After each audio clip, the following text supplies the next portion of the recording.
पता नहीं किसका गंदा खून है ये। मेरे पूरे समाज में बेइज्जती करके रख दी। इतने अच्छे घर से इतनी अच्छी लड़की से शादी करवाई, पर इन्हें तो रंगलियों से फुर्सत नहीं है, जगह जगह मुंह मारता फिरता है। और एक चढ़ती हुई गाली मिस्टर त्यागी ने अपने बेटे के साथ साथ अपनी पत्नी को भी दे डाली। वो पत्नी जो इतने सालों तक इन गालियों की आदी हो चुकी थी, आज गंदा खून वाली बात सुनकर तिलमिला उठी। वह आज पलटकर कोई जवाब देने ही वाली थी कि तभी अपने कपड़ों का बक्स लिए रुचि उनकी बहू आ गई। मम्मी जी, पापा जी, मैं अपनी तरफ से जितनी कोशिश कर सकती थी कर चुकी। मेरे माता पिता ने मेरी शादी इसलिए यहाँ नहीं की थी कि ससुर जी का समाज में इतना मान सम्मान है। उन्होंने जिस लड़के से मेरी शादी की उसके मन में ना इस परिवार के लिए कोई सम्मान है ना अपनी पत्नी के लिए। अगर उन्हें बाहर ही अफेयर्स रखने हैं तो मेरा यहाँ कोई काम नहीं है। मैं जा रही हूँ, तलाक के कागजात भिजवा दूंगी। भगवान का शुक्र है कि कोई संतान नहीं हुई, अन्यथा मामला और उलझ जाता।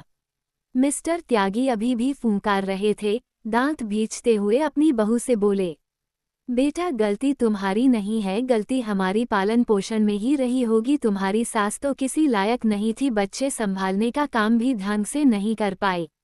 सही से परवरिश की होती तो आज ये दिन ना देखना पड़ता। पता नहीं ये नालायक इस घर में कैसे पैदा हो गया। कमीना, मेरा खून तो नहीं लगता। बहू के सामने दोबारा वही बात सुनकर आज स्मिता देवी अपमान की आग में जल उठी।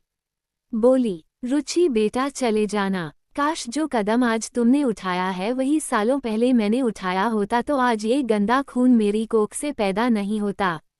रुचि हैरानी से अपनी सास को देखने लगी और मिस्टर त्यागी के चेहरे का रंग सफ़ेद पड़ गया। स्मिता अपने पति की तरफ मुड़ी और बोली, हाँ, ये तुम्हारा ही गंदा खून है। आज तुम्हें बहुत अपने मान सम्मान की पड़ी है।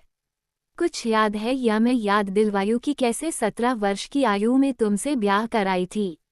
उसके बाद भी जब गोने के लिए मायके गई तो तुम्हारी रंगलियां और संबंधों के किस्से गाहे बगाहे सुनने को मिलते रहते थे। तुम्हारी माँ यानी मेरी सासू जी ने खुद अपने मुंह से बताया कि कैसे पड़ोस की एक लड़की का अबॉर्शन उन्हें तुम्हारी वजह से करवाना पड़ा। तुम पैसे वाले परिवार से थे इसलिए सबका मुंह बंद कर दिया गया। जब मैं रोने लगी तो सासू माँ ने कहा, बेटा अभी कच्ची उम्र है तुम दोनों की, तुम देखना मेरा बेटा तुम्हें बहुत खुश रखेगा। इसी उम्मीद में मैंने इतने साल निकाल दिए, पर तुम अपनी हरकतों से बाज नहीं आए। तुमने तो मेरे मायके के पड़ोस की लड़कियों को भी नहीं छोड़ा। भूल गए कैसे तुम्हें गंदी हरकत करते देखा था उस पड़ोस की ब्याहता के साथ, पर चुप रही सिर्फ अपने बच्चों की वजह से, माँ की उस सीख की वजह से। बेटा जैसे भी हो निभा लेना, अब वही तुम्हारा घर है। तुम्हारा विरोध करने पर, प्रश्न करने पर तुमने मार पिटाई की मेरे साथ। अरे ये नालायक डंके की चोट पर अपना गलत संबंध कबूल रहा है।